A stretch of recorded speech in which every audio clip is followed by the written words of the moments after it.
দাগ ভাই, এটা মনে করেন মনের বলে নেশা মেশা খায়া কইরা আলায়। আর যে সময় করে তখনকার মনে করেন হুশ জ্ঞান থাকে না। যে সময় মনে করেন হুগায়া মুগায়া ক্লিয়ার হয়ে জায়গা, তখনকে হাতের দিলে তাকাইলে মনে হয় দুঃখে, এটা কষ্টে দুঃখে করছে। কি কইছি কথা বুঝছেন না? যেরকম 5 জনের ভাই বেড়াতারের লগে গেছে, ভাই বেড়াতার কইছে দোষ একটা টান দে, সমস্যা নাই। চিন্তা করছে এক টান দিলে কিছু হইব না, ওই এক টানের জায়গায় 7 টান দিয়া দিছে, ওই জায়গায় কাই। এই খাইতে খাইতে মনে করেন শিক্ষা জায়গা।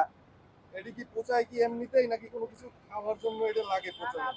এটা নেশা, নেশা খায়া হুশ জ্ঞান থাকে না, এই কারণে।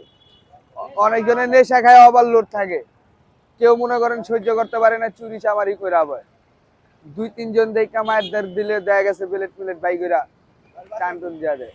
আমার বাসা ভাই পুরান ঢাকা। হ্যাঁ আমি ভাই স্থানীয় ভাই, আমরা সব আছে ভাই। আমি তো বাড়িতে যাই ভাই, কিন্তু আমি বাসায় যাই না কিনলে গা ভাই। আমি আমার বাসায় ভাই রাখবো না ভাই, আমার আমার মামার লগে বাইরে পাড়া দিব। আমার বাইরে থাকতে ভালো লাগে না ভাই। বাইরে বলতে দেশের বাইরে? হ্যাঁ, দেশের বাইরে ভাই আমার পাড়া দিব ভাই। আমার বাপের কাপড়ের বিজনেস ভাই, এই নদীর ওই পার ভাই।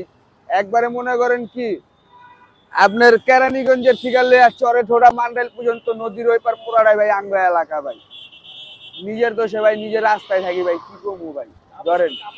তাহলে এমনি এমনি থাকার থেকে ফ্যামিলি লইয়া থাকা ভালো না কাজ কাম করলে? ভাই কষ্ট হয়ে গেছে মনে।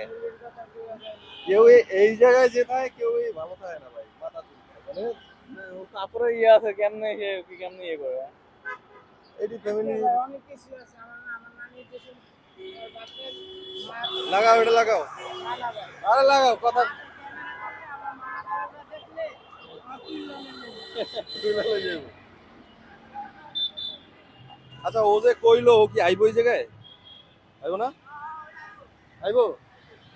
তুমি তো আসো এই জায়গায়, আমি আছি দিনে 24 ঘন্টাই আছি। তাহলে তুমি ওরে আমার সে একটা টাইম